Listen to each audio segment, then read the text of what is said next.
argue with. In general, I think that the interest of our country is that all neighbors to have a good and stable economic situation, because as better economically the situation it is in the neighborhood, every time it's better in your home too. It is a very old Balkanic approach toward the life. You want every time to have neighbors who are in a good condition. So that I hope that we will have, we will keep the process of the discussion in the frame of the UN, and I hope that both sides will find a mutual and correct solution for the issue.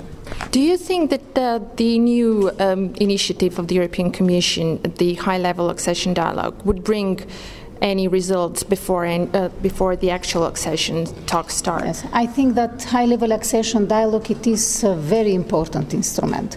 First of all, it is a direct result of the creativity of the European Commission, and as well a result and of the will of the authorities and of the society in Macedonia to have a process with European Union.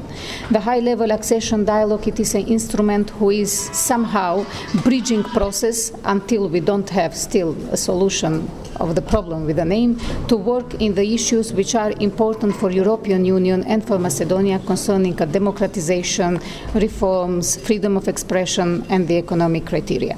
And I am very satisfied for this process because it's keeping a dynamics of our administration, is keeping a dynamics of our society, and I hope that in September, in the third session of the high-level accession dialogue, we will have what to report for this process. I think that it's a really important process and is worth it to be supported as well by the neighboring countries. Aren't you afraid that this, because this is a kind of mediatory solution, aren't you afraid that it might loosen the tension and the pressure to Macedonia to resolve its conflict, especially the name issue? It was very clearly made by our side and by the side of European Union that high-level accession dialogue, it is not a replacement for the formal opening of the negotiations.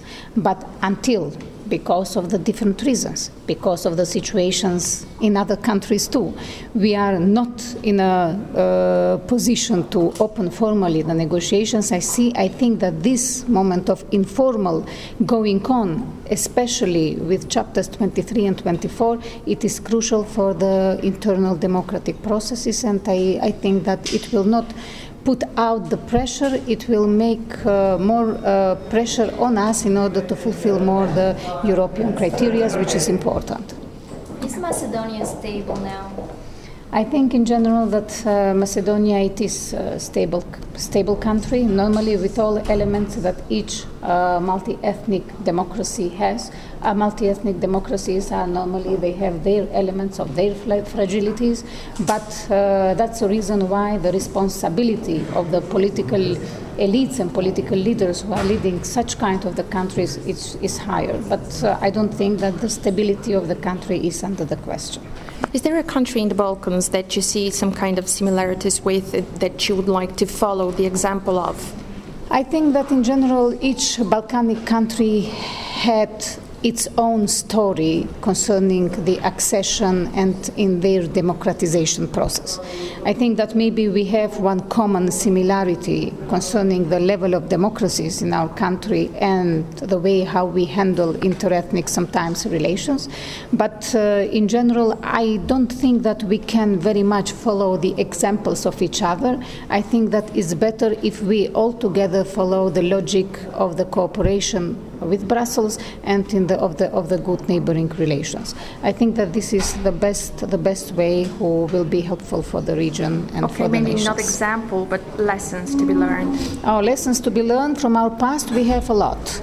So that I think that from our past we have to learn that we have to be orientated more to the raising the levels of the democracy, of the tolerance, of understanding, and the readiness for compromises. I think that this is something which is needed for Balkanic politics. Thank you.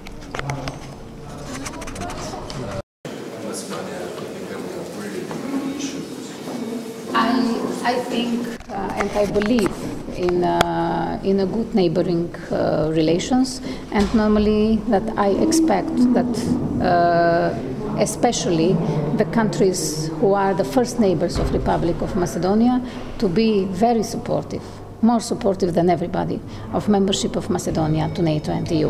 When we are going to be members of NATO and EU, there, I think, in a common table, we can discuss a lot of things. But from this position, when we are candidate country, I think that is worthy, and it is strategical to get this support, and I am more than sure that the countries from the region, in one moment, they are going to give it.